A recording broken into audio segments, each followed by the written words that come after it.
हमारी कहानियाँ रोज़ाना देखने के लिए हमारे चैनल को जल्दी से सब्सक्राइब करें और हाँ, बेल आइकन दबाना भूलिएगा मत।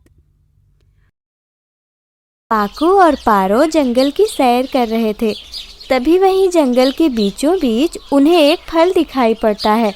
वे दोनों उस फल के करीब जाकर कहते हैं, पाकू, ये फल तो सबसे अलग दिखाई पड़ता है, इसे खाएं या रहने दें समझ ही नहीं आ रहा। तुम भी ना पारो, ये महज एक फल ही तो है और तुम न जाने क्या क्या सोच रही हो। इतना सोचोगी तो सोचती ही रह जाओगी, फिर कोई और चट कर जाएगा। ना बाबा ना, मुझे तो ऐसे मुफ्त में मिली चीजों पर भरोसा नहीं रहता।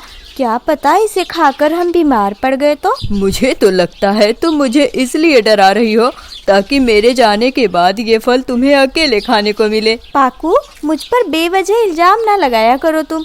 अगर तुम्हें ऐसा ही लगता है तो मैं चली जाती हूँ। अरे नहीं पारो, तुम कहीं मत जाओ, मैं तो बस मजाक कर रहा था। हम एक काम करते हैं, काकू को बुला लाते हैं।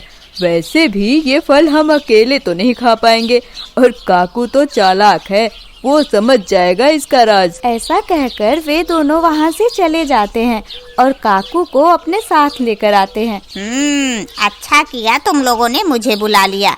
पहले अच्छे से जांच पड़ताल कर लेनी चाहिए, उसके बाद ही किसी चीज को खाना चाहिए। तुम भी पारो की तरह बात करने लगे काकू। अरे मैंने तुम्हें यहाँ इसलिए लाया है ताकि हम सब मिलकर इसे खा सके। खाने के बाद थोड़ा कम हो जाएगा, तब हम इसे अपने घोंसले तक ले जा सकते हैं। अरे थोड़ा रुको, सब्र करो, पहले मुझे इस फल को अच्छे से जांच तो लेने दो, कहीं ये किसी मनुष्य की चाल तो नहीं। और काकू उस फल के चारों तरफ घूमकर देखता है और कहता है, मैंने अच्छे से जांच लिया है, अब हम इसे खा सकते हैं। इसके बाद वे तीनों उस फल को खाना शुरू कर देते हैं। उसे खाकर उनका पेट भर जाता है, लेकिन फल वैसे का वैसा पड़ा था, मानो उसे किसी पक्षी ने छुआ तक नहीं हो। अरे, हमने तो पेट भर के खाया, फिर भी ये फल पूरा का पूरा बचा है। मुझे लग ही रहा था कि ये कोई जादुई फल है, हमने तो इसे खा लिया। अब क्या होगा पाकू? अरे पारो बहन, तुम तो बेकार में चिंता करने लगी। ये तो अच्छी बात है ना कि इसे कितना भी खाओ, ये खत्म ही नहीं होगा। नहीं काकू, ये सचमुच चिंता की बात है। ये जरूर कोई जादुई फल है, लेकिन इसके बारे में कैसे मालूम करे कि आखिर ये ऐसा क्यों है। मेरा बस चलता तो मैं इसे कभी ना खाती। हे जादुई फल, हमने तुम्हें खाकर गलती कर दी है, हमें नादान समझकर माफ कर देना। पारो के ऐसा कहते ही उस फल से एक आवाज आती है। वो पारो से कहता है, कोई बात नहीं पारो चिड़िया, और तुमने मुझे ठीक पहचाना। मैं जादुई फल हूँ। तुम सब मुझे कितना भी खाओ, मैं कभी खत्म नहीं होऊंगा। अरे वाह, ये तो बड़ी अच्छी बात है। तो क्या हम तुम्हें अपने साथ रख सकते हैं? नहीं, क्योंकि तुम मुझे अपने पास रखोगे तो सिर्फ तुम ही खाओगे। मैं चाहता हूँ कि मैं हर किसी की भूख मिटाऊं। लेकिन जादुई फल, तुम आए कहाँ से? क्या तुम्हारा कोई पेड़ भी है यहाँ? नहीं पारो, मैं अकेला ही हूँ और मैं तुम सभी पक्षियों की खातिर ही आया हूँ। तुम बुरा ना मानो तो एक बात कहूँ, तुम जिस तरह से यहाँ पड़े थे, अगर किसी ने तुम्हें नुकसान पहुँचाया होता तो? भला मेरा कोई क्या बिगाड़ेगा काकू, ज्यादा से ज्यादा मुझे खाना चाहेगा, और वैसे भी जो जितना खाएगा मेरा आकार उतना ही बढ़ता जाएगा। लेकिन जादुई फल, आखिर ये सिलसिला कब तक चलता रहेगा? जब तक ये जंगल रहेगा और जब तक इस जंगल में पक्षी रहेंगे। लेकिन एक बात ध्यान रहे, मुझे अपनी भूख भर का ही खाना, उसके अतिरिक्त खाओगे तो तुम सबका ही नाश होगा। और फल से बातें करने के बाद वे तीनों अपने अपने घरों को लौट जाते हैं। अगली सुबह पारो और पाकू काकू को साथ लेकर दाना चुगने निकले। वे तीनों एक ही खेत में दाना चुगते हैं, लेकिन काकू का बिल्कुल मन नहीं लग रहा था दाना चुगने में। क्या हुआ काकू भाई? लगता है तुम्हारा मन नहीं लग रहा दाना चुगने में। कोई परेशानी है क्या? क्या बताऊं पारो बहन, जब से मैंने वो फल खाया है मुझे कुछ और पसंद ही नहीं आता। जब भी भूख लगती है बस वही फल खाने का मन करता है। इतना लालच ठीक नहीं होता काकू भाई। जब हमें दाने नहीं मिलेंगे हम तभी उस फल को खाएंगे। हो सकता है वो जादुई फल हमारा इम्तिहान ले रहा हो। लेकिन काकू के ऊपर पारो की बातों का कोई असर नहीं होता। इसके बाद वे तीनों दाना चुगकर अपने अपने घोंसले में चले जाते हैं। काकू पेड़ की डाल पर बैठा उसी फल को याद करता रहा। दाना तो खाया लेकिन मजा नहीं आया। लगता लगता है आज रात नींद भी नहीं आएगी, और अगर आ भी गई तो सपने में भी वही फल दिखाई देगा मुझे। मैं अब और नहीं रोक सकता खुद को वो फल खाने से।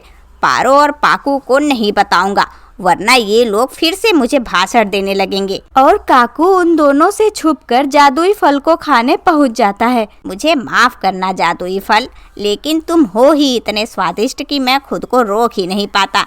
बिना तुम्हें खाए अब तो मेरे पेट का एक भी दाना नहीं पचता। और ऐसा कहने के बाद काकू फल खाने लगता है। जी भर के खा लेने के बाद वो वहाँ से चला जाता है। काकू के पहुँचते ही पाकू ने उससे पूछा, इस समय तुम कहाँ से आ रहे हो काकू? कहाँ गए थे तुम? कहीं तो नहीं, बस यूं ही टहलने गया था। आज ज्यादा दाने खा लिए थे मैंने, वही पचा रहा था। और इसी तरह दिन बीत जाता है। अगली सुबह होते ही काकू अपने आप से कहता है, आखिर रोज रोज इन दोनों से छुपकर कब तक वो फल खाता रहूंगा। एक काम करता हूँ, आज मैं उस फल को पूरा का पूरा निगल जाऊंगा, जैसा कि उस फल ने कहा था कि वो कभी खत्म नहीं होगा। तो अगर वो मेरे पेट में रहेगा तो मुझे कभी भी भूख का एहसास ही नहीं होने देगा। और ऐसा सोचकर काकू उस फल की ओर चल देता है। तुम्हारे लालच में रोज रोज यहाँ आकर थक गया हूँ, इसलिए अब मैंने सोचा है कि आज मैं तुम्हें पूरा का पूरा खा जाऊं, ताकि मेरा बाकी का जीवन आराम करते हुए बीते। ना ही भूख लगेगी और ना ही मेहनत करना होगा खाने के लिए। इसी तरह देखते ही देखते काकू पूरा का पूरा फल निगल लेता है और वो वहाँ से अपने घर की तरफ उड़ान भरता है। घर पहुंचकर काकू आराम से सो जाता है। ये देखकर पाकू ने उससे पूछा, अरे काकू, सवेरे सवेरे कहाँ से आ रहे हो जो सोने बैठ गए? कहीं नहीं यार, बस यूं ही मन बहलाने गया था। कल से तबीयत ठीक नहीं है ना, इसलिए। तभी अचानक काकू के पेट में उस जादुई फल का आकार बढ़ने लगता है और साथ में उसका पेट भी फूगने लगता है। अरे अरे मेरे पेट को क्या हो रहा है? हे भगवान, मेरा पेट तो गुब्बारे की तरह फूगने लगा। ऐसे तो ये फट जाएगा, मैं मर जाऊंगा। पाकू कुछ करो, मुझे बचाओ। तुम्हारे साथ ही ऐसा क्यों होता है काकू भाई? कहीं तुमने जादुई फल को पूरा का पूरा खा तो नहीं लिया? क्योंकि वही एक है जिसका आकार बढ़ता रहता है और तुम तो पैदाइशी लालची हो।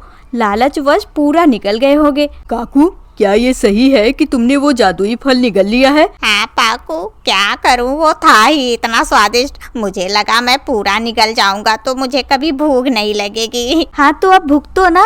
जब इसे जगह नहीं मिलेगा बढ़ने को तो ये तुम्हारा पेट चीर कर बाहर आ जाएगा।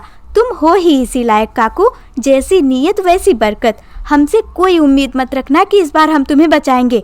चलो पाकू। और पाकू और पारो काकू को उसके हाल पर छोड़कर चले जाते हैं। काकू वहीं पर तड़पता रहता है।